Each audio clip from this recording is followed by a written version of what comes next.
السلام علیکم everyone, welcome to my channel Islamic Reviews. میں ہوں سائرہ۔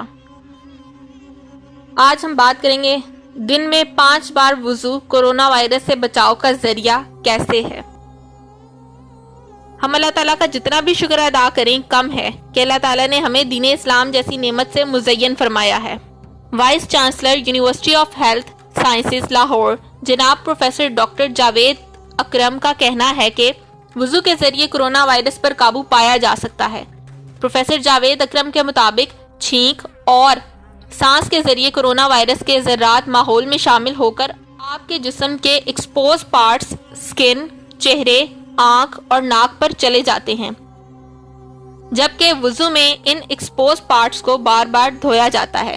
ناک بھی صاف کی جاتی ہے، پورا چہرہ بشمول آنکھیں بھی صاف کی جاتی ہیں، کلی بھی کرنی ہوتی ہے اور اپنے ہاتھوں اور پاؤں کو بھی دھونا ہوتا ہے۔ لہٰذا دن میں 5 مرتبہ وضو کرنے سے بہت حد تک اس وائرس پر قابو پایا جا سکتا ہے۔ وضو اور نماز اللہ تعالیٰ کی ہمارے لیے بہت بڑی نعمت ہے، جو کہ آج سائنسی لحاظ سے بھی ثابت ہوتی جا رہی ہے۔ ناظرین، میں امید کرتی ہوں کہ آپ کو آج کی میری یہ ویڈیو بہت پسند آئی ہوگی۔ میری ویڈیو کو لائک کریں اور مزید اپڈیٹ حاصل کرنے کے لیے میرے چینل کو سبسکرائب کریں۔ اللہ حافظ۔